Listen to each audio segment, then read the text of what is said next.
Hoje nós vamos falar de ChatGPT e como eu utilizo ele no meu negócio. Esse vídeo é muito importante por quê? Porque eu penso que a maioria das pessoas está cometendo um erro de compreensão de qual é o papel do ChatGPT. E o erro é muito simples.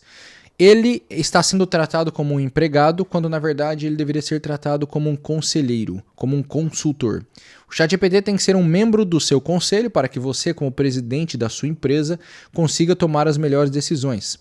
O que eu vejo as pessoas fazendo? Tratando ele como mais um operador, um copywriter, um designer, um gestor e jogando as tarefas para ele. Veja a diferença de comportamento. Quando eu vou falar com um consultor, um conselheiro, o que eu faço? Perguntas. Eu pego a resposta do meu conselheiro, eu penso sobre ela e aí eu coloco em prática. Quando eu vou falar com um comandado, um empregado meu, alguém que trabalha para mim, o que eu faço? Dou ordens.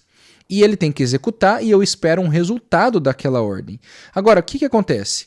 O ChatGPT não é um bom gerador de resultados, ele é um bom gerador de conselhos se você conversar com ele dessa forma. Ele deve ser tratado como uma rede de pesquisa. É uma pessoa para quem você pergunta e sabe tudo do mundo. Aí você pergunta as coisas para ela, você está pesquisando. Ele não deve ser tratado como um recebedor de tarefas. E aí que vem a coisa, eu vou trazer 2 exemplos que eu utilizei recentemente e vão te ajudar a compreender isso com mais detalhes. O primeiro deles foi o seguinte: eu estava querendo tirar minha empresa de um determinado patamar financeiro, levar para um patamar 5 vezes maior. Vamos pegar números fictícios.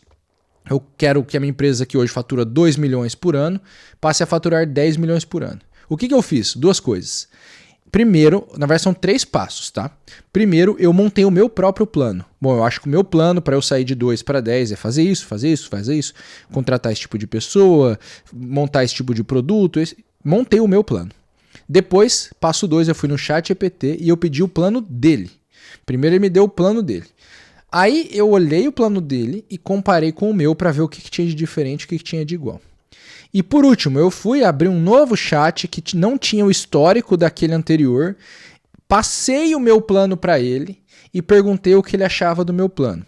Veja, primeiro eu fiz, depois eu tratei ele como empregado, faz um plano para mim. E por último, eu tratei ele como um conselheiro. Aqui está o meu plano, quero que você pense a respeito do meu plano. É claro, você pode pedir para ele se comportar como uma determinada pessoa, você pode dar características para ele, você pode transformar ele, alimentando ele com várias ideias e livros e pedir para ele virar o fulano de tal.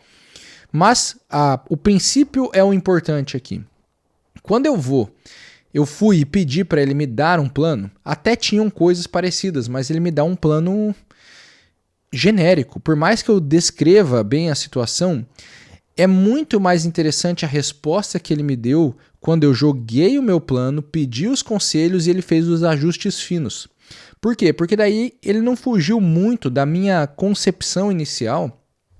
E isso significa que eu fico dentro da minha área de abrangência. Fica melhor como modelo de trabalho para mim fazer daquela forma. Esse é o exemplo número 1. Exemplo número 2. Eu queria reorganizar um setor de marketing de uma empresa e eu tinha na minha cabeça todo o material que eu precisava. Cheguei para o ChatGPT, descrevi todas as pessoas que eu pensava que precisava contratar, como eu pensava que deveria ser dividido aquele setor, joguei toda a minha opinião a respeito daquela coisa. E aí comecei a perguntar para ele o que ele pensava para o meu determinado objetivo naquele setor de marketing. Fui descrevendo o meu objetivo, batendo um papo com ele, como eu bato papo com o meu consultor, com o meu mentor, com o meu conselheiro. E conforme ele foi me dando as respostas, eu fui juntando material para análise. Essa é a melhor coisa a fazer. Você não deve jogar as coisas para ele e recolher um resultado para você sair executando. Você deve bater um papo com ele, pesquisar a coisa ali dentro e daí você decidir depois, de acordo com as tuas circunstâncias, se vale a pena executar da forma como ele te apresentou ou de alguma outra forma. E aí eu vou dar um passo para o lado criativo da coisa. Por quê? Nós temos a nossa agência, nós publicamos quase 80 vídeos por semana hoje, então a gente está perto dos 250 ou 260 por mês, na verdade, tem semana que tem mais, semana que tem menos. E a gente poderia, por exemplo, chegar no ChatGPT e transformar ele num gerador de títulos, ou transformar ele num gerador de headlines para thumbnail, ou até transformar ele num gerador de thumbnails. Mas essa não é a forma mais inteligente de utilizar ele. Por quê? Porque nós que temos o conhecimento humano e circunstancial da pessoa que é o nosso cliente, veja, isso é uma coisa importante de você entender. O conhecimento circunstancial de como está a sua vida, de como são as pessoas ao teu redor e de como é a situação na qual você está inserido, isso daí é muito difícil de você receber do ChatGPT, porque ele não tem essa capacidade de análise do caso real. Ele só consegue analisar com base no que você fornece. Então, o que a gente faz? A gente usa ele para encontrar as coisas que estão funcionando, que estão sendo feitas, que vão servir para nós de benchmarking, de ideias, de referências. Quando a gente joga dessa forma, o que a gente faz não é pedir o título. O que nós fazemos é, cara, me dá os títulos que estão sendo usados. Faz uma varredura na coisa. Descobre o que as pessoas estão falando. Eu tenho um livro aqui na minha mão, eu estou pensando em falar dele. Vai ver para mim quem que já falou desse livro. Vai ver o que as pessoas já falaram disso daí. Existe uma função no marketing digital que eu não acho que ela é muito utilizada no Brasil ainda, mas ela é muito utilizada por players lá fora, que é do cara que fica garimpando os temas em alta e garimpando as diferentes opiniões acerca desse tema. Eu nem lembro o nome que a gente dava para essa função lá em 2022 e 2023, quando eu falava sobre ela. Mas ele é basicamente o sujeito que fica pesquisando um monte de temas e ele começa a achar todas as pessoas que falaram sobre aquele tema, traz todas as opiniões, fulano disse isso, outro disse aquilo, outro disse aquilo, outro disse aquilo, para você pegar todas aquelas opiniões e formar o teu próprio vídeo a partir daquilo.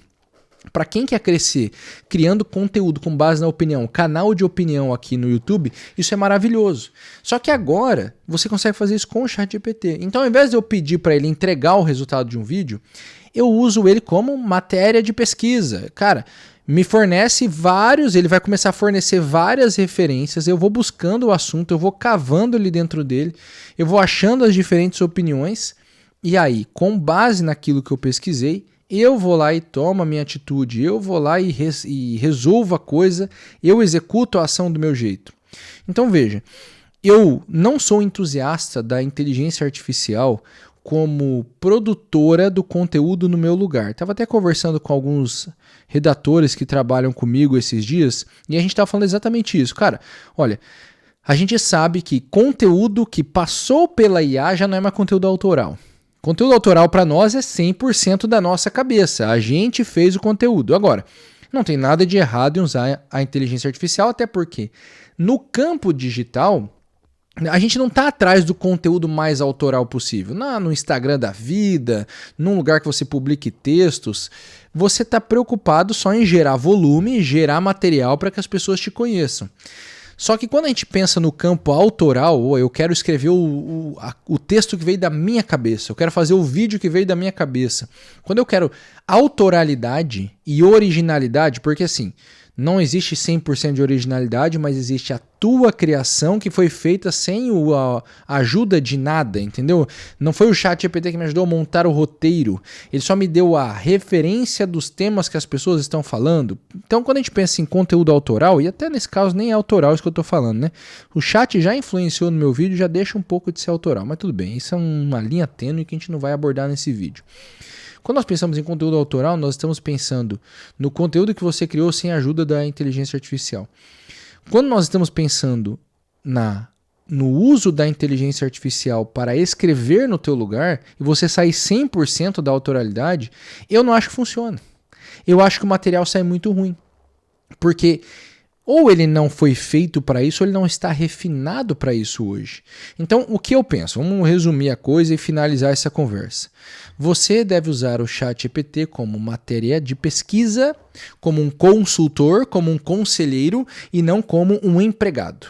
Você não demanda as coisas para ele e colhe o resultado e joga ele para a tua tarefa. Não. Você define um plano de ação, você debate com ele, você analisa com ele aquele plano de ação e você sai e executa a coisa com as tuas mãos. Ao invés de você jogar um texto lá, pedir para ele criar um texto que você vai postar, Você pega um tema, você usa ele para encontrar artigos, referências, o que outras pessoas disseram.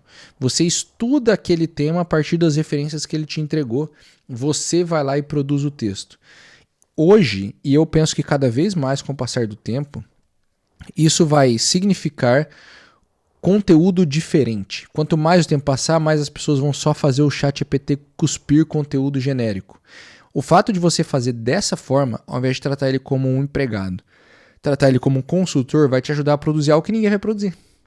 Porque enquanto mais gente estiver produzindo, vamos dizer assim, a batelada retirando o ChatGPT, mais vai ser valioso o conteúdo que é 100% teu. 100% não, né? Mas o conteúdo que sai da tua produção. Por quê? Porque daí ele vai ser o cada vez mais raro e vai ser cada vez mais perceptivelmente diferente.